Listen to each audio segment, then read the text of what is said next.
Do you experience neck or shoulder pain? Well, there are a number of reasons why that could be happening. One of the most common things that I see, though, is called scapular dyskinesis. It is pretty much abnormal movement of the scapula. And really why it happens is because we lose our ability to sense and control the movement of our scapula. So it does crazy things. It almost has a mind of its own. All right. So it is important to know exactly where your scapula is in place. Can you control it from that position? Can you produce force from that position? And can you easily move it out of that position to another position?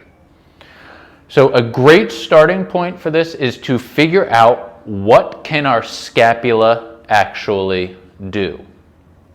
For those who don't know, the scapula are two bones that are on either side of your upper back. So one scapula is right there, the other scapula is right there. And they are flat bones, all right, about the size of your hand. And they lie flat on top of your rib cage. And they are designed to move around the rib cage, almost like wax on, wax off. Okay?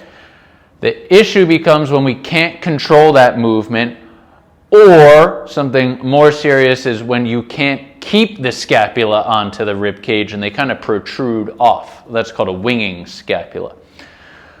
Before we get into that scapular winging, let's just talk about 4 basic movements that you should be able to control with your scapula. All right?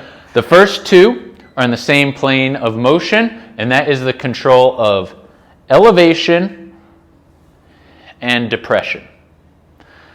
Elevation, also known as shrugging your shoulders, or depression, known as pulling your shoulders away from your ears, or anti-shrugging. Elevation and depression. You should make sure that you can do that easily, and you should be able to do it with your arms in any position. Out to the side, out in front, at your sides, up in the air. Try that. Make sure that you are only moving the scapula. We don't want the arms to move once we set them.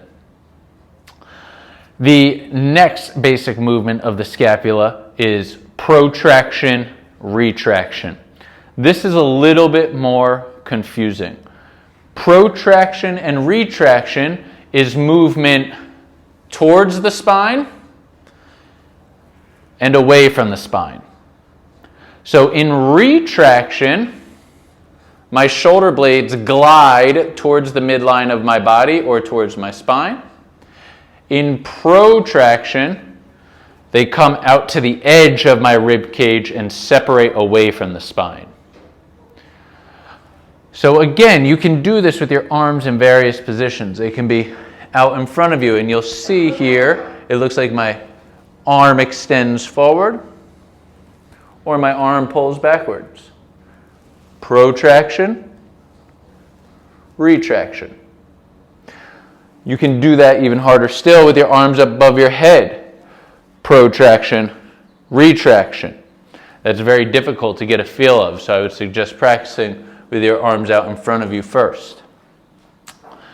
So those are the 4 basic movements that you should be mastering on a daily basis for scapular and shoulder health. Elevation and depression, up and down. Protraction, retraction, away from the spine, towards the spine. Being able to master them will ensure that you have great control of your scapula, and then you can start to build strength on top of that, and then you can start to build in more complex movements with your arms in different positions and different joints doing different things while moving your scapula around. There's been a little talk on how the shoulder works, how the scapula works, and I hope it helps you get a little bit more understanding of your neck and shoulder pain.